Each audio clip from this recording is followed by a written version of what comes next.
Suara menggeram dan makhluk hitam di Rumah Seniman Yogyakarta.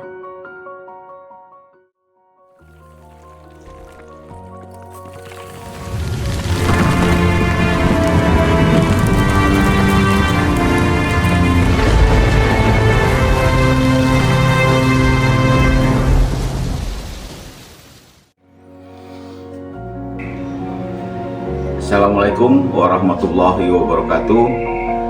Bertemu kembali dengan cerita misteri Satria. Kali ini memasuki episode ke-59. Saya bercerita pengalaman saya pribadi di tahun 1993. Waktu itu masih baru mau lulus SMA. Nah itu kita kan senang jalan-jalan ya, dari dulu kan memang senang jalan-jalan. Ya entah sama saudara saya yang berempat atau dengan teman-teman sekolah SMA. Nah ini kebetulan teman-teman SMA, kita kan jurusan A1 ya, fisika atau IPA dulu. Nah itu kita tuh pergi 1, 2, 3, 4, 5, 6 bertujuh. Saya bertujuh pergi ke Jogja. Ke Jogja itu ke tempat omnya teman saya yang kebetulan adalah seorang seniman yang cukup terkenal lah, berinisial HD, di Jogja, di sebelah rumah sakit apa di Jogja tuh ya, yang terkenal tuh, rumah sakit besar dah di Jogja tuh, saya lupa namanya, pokoknya rumah sakit besar. Sarjito, rumah sakit Sarjito, di sebelah rumah sakit Sarjito tuh ada gang, inisial HD tadi, seniman tadi. Nah itu tahun 93 itu kita berangkat malam ceritanya ya, malam, kemudian kumpul dulu ke tempat teman saya di daerah Kebayoran Baru, karena memang samper-samperan lah gitu ya, kita kira-kira banyak kan, karena saya sekolahnya di Jakarta, jadi teman-teman banyak yang di Jakarta. Nah itu kita kumpul ke daerah Kebayoran Baru itu, kita berangkat, kalau tidak salah ingat saya itu berangkat itu sekitar jam 8, habis Isya. Dan mobilnya itu namanya Nantungga, kalau tidak saya salah ingat lagi ya, Nantungga, warnanya kuning. Dan itu mobilnya ugal-ugalan, artinya mobil ekonomi dan murah, karena kan ini namanya masih SMA kan, kita cari yang murah. Nah ugal-ugalan lah, jadi jam 8 berangkat dari Jakarta tersebut, jam 8-an lah ya, jam 8-an. Nah itu jam 3, setengah 4 pagi itu udah sampai Jogja. Itu luar biasa ngebut banget pada saat itu ya, pada saat itu jam 8-9 malam itu sampai Jogja jam 3 pagi itu. Itu luar biasa lah, ngebut banget, ugal-ugalan banget tuh mobil ekonomi namanya Nantungga. Nah sampai di sana kan kita tidak langsung masuk karena kita masih terlalu pagi, kita di terminal dulu, kemudian sekitar jam 6 pagi kita datanglah ke rumah om teman saya itu yang seniman lukis dan pokoknya seniman serba bisa lah, dan cukup terkenal di Indonesia. Nah itu saya tidak mau menyebutkan nama karena takutnya beliau tersinggung atau beliau tidak berkenan diceritakan. Nah ini saya cuma sebutkan inisial saja, tapi itu nyata ada. Nah sampai di depan rumahnya biasa, sederhana lah, seperti rumah saya gini lah, sederhana aja, biasa.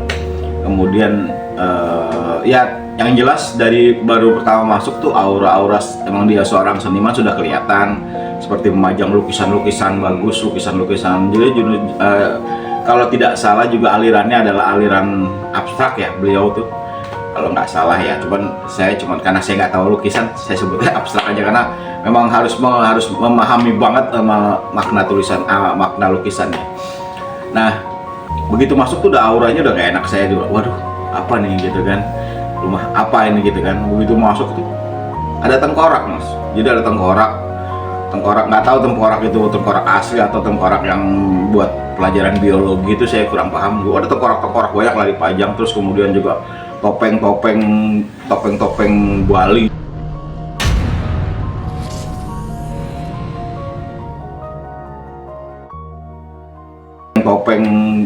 topeng Bali yang serem gitu kan. Terus masuk ya, saya juga karena memang rumahnya itu mau rumah orang seniman ya, isinya benar-benar seni, banyak banget deh yang serem-serem dan yang bagus-bagus juga ada.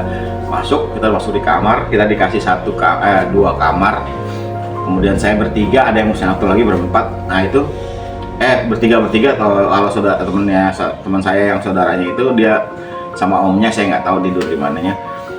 Nah singkat cerita karena kita lelah ya tidur, kemudian ya kita ngobrol dan main-main, makan siang dan lain-lain, terus sudah selesai, terus masuk ke malam tuh ya, malam itu kita itu saya takut karena kamar mandi pertama, kamar mandinya juga ada tengkoraknya, kemudian juga macam-macam lah benda-benda yang serem lah. Saya mau menceritakan tuh buaya banget, ada benda-benda seremnya tuh, di antaranya topeng itu. Nah suatu malam itu saya sore apa malam ya, sore lah, kalau masih sore saya mau ke kamar mandi. Masuk kamar mandi itu kan belok-belok lorong-lorong tuh. Sebelum masuk kamar mandi itu udah saya pikir ada orang di dalam ya, karena ada gitu kan, kayak ada orang menggeram gitu kan. Saya nggak tahu karena saya pikir teman saya ada namanya Babeh, itu suaranya gede gitu. Saya tanya, "Beh, lu di dalam, Beh?" Gue bilang gitu kan, karena saya pikir dia si Babeh itu Hariawan, namanya Babeh itu ada di situ kan. Ternyata kok saya gitu-gitu nggak ada. Saya pikir ini cuma itu aja kan, bercandaan teman-teman kan. Saya ketok-ketok kan, ada orang nggak di dalam nih? Nggak ada suara ngeram lagi, gitu kayak menggeram gitu, gitu kayak apa sih, menggeram lah. Persisnya kayak gitu. Nah saya pikir dikunci kan, saya buka tuh pintu, saya pegang handle saya gini, ternyata tidak dikunci. Begitu saya buka, kan kamar mandi di sana modelnya rumah itu gelap ya, maksudnya kamar mandinya model etnik lah, batu-batu dan lain. Saya buka begini, ada orang duduk begitu gede banget di mana, di kayak apa namanya, toilet duduk ya, apa ya, toilet duduk lah. Terus gede banget, dan dia duduk itu kepalanya tuh udah nyentuh ke langit, jadi kayak duduk. Saya kaget, ya Allah. Karena juga begitu buka itu ya ada tengkorak, jadi kayak model kalau dibuka itu tengkoraknya gini gitu, tangannya kayak gini. Nah itu kayak di bawahnya itu makhluk gede itu dengan besar. Waduh, saya tambah takut karena memang bentuknya udah serem banget tuh. Saya bilang, saya nggak kuat kalau begini. Udah saya tinggal aja. Saya takut kan, karena memang saya takut. Saya tinggal, saya lari ke dalam. Terus saya tanpa pamit sama teman-teman tuh, karena saya punya saudara ya di Jogja, akhirnya saya putuskan untuk pergi dari situ. Saya pikir saya nggak bilang teman-teman, karena teman-teman masih pada tidur kan, tepar gitu, capek. Nah udah saya pergilah. Saya baru SMS ya pada saat itu ya, SMS baru saya bilang saya pergi dari, saya mau ke tempat saudara ya, dengan alasan tertentu ya bener. Akhirnya saya pergi dari rumah itu karena saya takut, saya takut karena memang rumahnya tersebut banyak benda-benda etnis yang waktu itu saya tidak kurang nyaman lah gitu. Jadi akhirnya saya pergi dari situ ke tempat saudara saya di Jogja, kemudian saya pergi ke Magelang karena tempat orang tua saya, nenek dan bapak saya, nenek kakek saya ada di Magelang. Jadi begitu teman-teman ceritanya pada saat itu. Memang ya tadi saya bilang, saya dulu masih penakut dan memang ya apapun yang saya lihat, tapi saya sering banget ditunjukin yang kayak gitu-gitu ya. Makanya mungkin itu kan baru pertama pada tahun 93, itu kan baru awal-awalnya saya dibukain pintu mata batin sama Pak D saya almarhum itu. Makanya mungkin melihat-lihat yang kayak gitu, ya itulah pertama-tama saya takut gitu. Saya melihat makhluk bentuk besar dan hitam tanpa kelihatan muka dan lain-lain itu.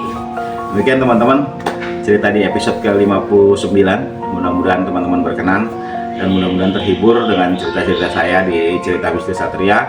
Mohon maaf bila ada kata-kata yang menyinggung perasaan dan menyakiti teman-teman semua, ataupun ada pihak-pihak yang merasa terganggu dengan cerita-cerita saya. Mohon maaf, sekali lagi hanya sebagai konten hiburan saja tanpa bermaksud apapun. Saya mohon maaf atas segala kekurangan. Wassalamualaikum warahmatullahi wabarakatuh.